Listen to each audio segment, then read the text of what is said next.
영화 여왕의 집에서 홍만수는 도윤과 제인이 그의 약점을 잡아 모든 것을 자백하고 황기찬에 대한 증거를 제인에게 넘긴다. 제인이 예상했던 대로 홍만수, 황기찬, 강세리는 일련의 사건들에서 매우 긴밀한 관계를 맺고 있었다. 다시 말해 홍만수는 황기찬과 강세리의 잘못된 행동을 은폐하고 도왔던 것이다.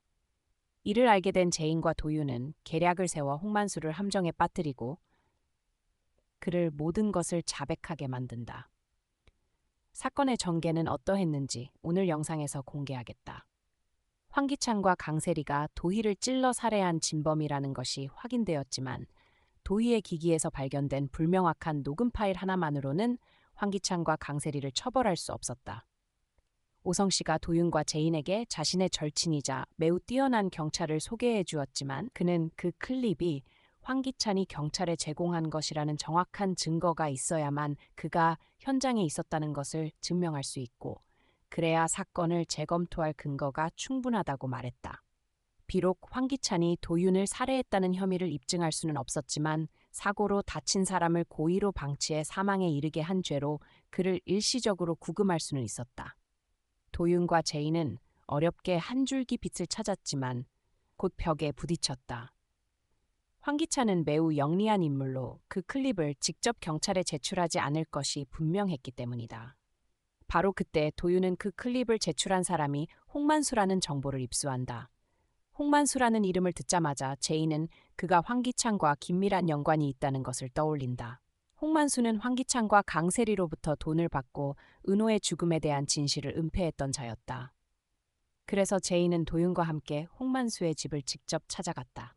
제인을 보자마자 홍만수는 약간 당황하며 한숨을 내쉬며 말했다. 또 뭐야? 도대체 원하는 게 뭐야? 왜 당신을 만날 때마다 불쾌한 일만 생기는 거지? 제인은 미소를 지으며 홍만수 앞에 서서 말했다. 그래요? 더 이상 곤란한 일을 겪고 싶지 않다면 모든 것을 빨리 자백하고 황기찬과 강세리와 관련된 모든 것을 나에게 넘겨요. 당신에게 기회를 줄게요. 홍만수는 입꼬리를 올리며 말했다. 무슨 소리야? 무슨 말인지 모르겠어. 기찬이 누군지도 모르고 당신한테 할 말도 없어. 뭘 하겠다면 마음대로 해. 그가 그렇게 말하며 떠나려 하자 제인이 말했다. 그래요? 내가 모를 거라 생각해? 기만이 당신에게 은호를 납치하라고 고용한 일, 그리고 당신이 세리에게 돈을 받고 나를 사고로 만들려고 사람을 고용해 은호가 죽게 만든 일 말이야. 홍만수는 깜짝 놀라며 겁에 질린 목소리로 말했다. 이봐, 증거도 없이 함부로 말하지 마. 사고를 낸 사람은 이미 죄를 인정했잖아. 기만 얘기는 나는 그에게 단 한 푼도 받은 게 없어. 따지려면 그를 찾아가 나를 끌어들이지 마, 알겠어? 제인은 웃으며 말했다. 그래요? 그럼 이걸 보고 나서 결정해요. 제인은 전화기를 꺼내 며칠 전 녹화한 기만의 자백 영상을 보여주었다. 영상에서 기만은 분명히 말했다. 그는 홍만수에게 빚을 졌기 때문에 홍만수와 함께 은호를 납치할 계획을 세웠지만 실패했고 계획이 드러났을 때 황기찬이 돈을 써서 이 일을 은폐하고 대신 죄를 뒤집어 쓸 사람을 고용해 기만과 홍만수를 죄에서 벗어나게 했다고 말했다. 기만의 말을 들은 홍만수는 두려움과 분노가 뒤섞인 표정으로 중얼거리며 욕을 내뱉었다. 오, 맙소사, 이 멍청한 놈이 어떻게 그럴 수가. 홍만수는 제인의 전화기를 뺏으려 손을 뻗었지만 도윤에게 붙잡혔다. 그는 한숨을 쉬며 말했다. 그래서 어쩌라고 주범은 여전히 황기만이야.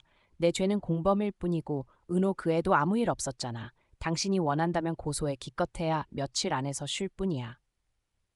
홍만수의 뻔뻔한 표정을 본 제인은 화를 내며 말했다.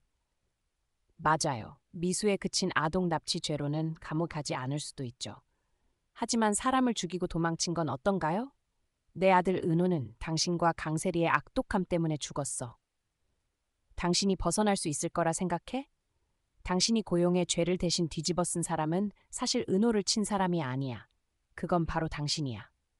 당신은 그 사람의 가족의 목숨을 위협해 죄를 대신 뒤집어 쓰게 했지. 그 사람은 이미 나에게 모든 것을 자백했고 나도 그 전부를 녹음했어. 다시 들어볼래? 제인은 고용된 운전자와의 대화 녹음을 재생했고 홍만수의 얼굴이 창백해졌다. 제인은 이를 보며 말했다. 내가 이 사건을 다시 파헤치고 그 사람이 증언을 바꾸면 당신은 끝장이야. 당신을 감옥에 보낼 충분한 증거가 있어. 하지만 내가 왜 그렇게 하지 않았는지 알아.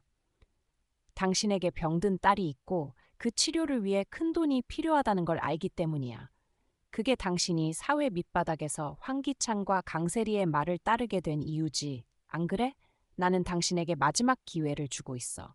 그러니 솔직해져도 되지 않을까? 이때 홍만수는 울음을 터뜨리며 제인과 도윤의 발치에 무릎을 꿇고 모든 것을 자백했다. 맞아요. 내가 했어요. 황기찬과 강세리에게 돈을 받고 내 딸의 병을 치료할 돈을 마련했어요. 내가 잘못했어요. 정말 미안해요. 제발 나를 용서해줘요. 내 딸이 있어요. 그 애에겐 내가 필요해요. 감옥에 갈 수 없어요. 제이는 눈물을 삼키며 차분히 말했다. 그날 강세리가 당신에게 죽이라고 한 건 나였지. 은호가 아니었어. 하지만 그 애가 갑자기 나타나는 바람에 일이 이렇게 끔찍하게 됐지. 내 은호가 나 대신 죽었어. 당신이 정말 그 애에게 미안하다면 당신 딸이 당신 대신 죄를 짊어지지 않게 하려면 황기찬과 강세리에 대한 모든 진실을 말해줘. 당신 딸에 관해서는 이 사람이 의사야. 당신 딸을 치료한 의사의 절친이야. 나는 당신 딸의 수술 비용을 전액 책임질게. 그러니 걱정하지 마. 내가 그 애를 돌볼게. 당신이 정말 딸을 사랑한다면 잘못을 바로잡으려고 노력해. 나중에 그 애가 커서 아빠가 저지른 잘못을 알게 되지 않도록. 홍만수는 감동으로 울음을 터뜨리며 고개를 끄덕였다. 알겠어요. 당신 말대로 할게요. 홍만수는 제인과 도윤을 집 안으로 데려가 메모리 카드 하나를 꺼내며 말했다. 일의 특성상 중요한 대화는 전부 녹음했어요. 여기 황기찬과의 대화 녹음이 있어요. 이걸 두 분께 드릴게요. 제인은 기뻐하며 도윤을 바라보았다. 도윤이 말했다. 홍만수, 한 가지 확인하고 싶은 게 있어요. 김도희의 사고 관련 대시캠 영상을 경찰에 제출한 게 당신이 맞죠? 홍만수는 즉시 대답했다. 맞아요. 황기찬이 나에게 클립 하나를 주면서 경찰에 제출하라고 했어요. 그러면 돈을 주겠다고 했죠. 그냥 그렇게만 하면 된다고 했어요. 처음엔 그게 사고 영상인지도 몰랐어요. 강 회장의 아내가 끌려간 뒤에 알았죠. 그때도 왜 황기찬이 그 영상을 가지고 있었는지 이해가 안 갔지만 나와는 상관없어서 신경 쓰지 않았어요. 그런데 무슨 일이죠? 도윤이 말했다. 그럼 당신이 증언할 수 있겠어요? 황기찬이 그 클립을 당신에게 줬다고, 맞죠? 홍만수는 말했다. 당연히 가능해요. 두 분이 내 딸의 목숨을 구해줬잖아요. 두 분이 죽으라고 해도 할 거예요. 단지 내 딸이 살아서 건강해지길 바랄 뿐이에요. 그럼 마음이 놓일 거예요. 어떻게 보답해야 할지 모르겠어요. 정말 미안해요. 제인이 말했다. 고마워요. 모든 걸 용기 내 자백해줘서. 법은 회개하는 사람에게 관대한 조치를 내릴 거라고 믿어요. 그 애는 분명 당신을 자랑스러워할 거예요. 당신이 자유를 되찾을 때까지 내가 그 애를 돌볼게요. 그 애 걱정은 하지 마, 알겠죠? 홍만수는 고개를 끄덕이며 말했다. 알겠어요. 하지만 하루만 더 시간을 주세요. 그 애 곁에서 몇 마디 당부하고 싶어요. 괜찮죠? 제인은 도윤을 보며 살짝 고개를 끄덕였다. 홍만수가 제인에게 넘긴 증거와 그의 증언 앞에서 황기찬이 더 이상 변명할 여지가 있을까? 그는 자신의 죄를 인정할까? 다음 영상에서 계속해서 공개하겠다. 안녕하세요. 다음에 만나요.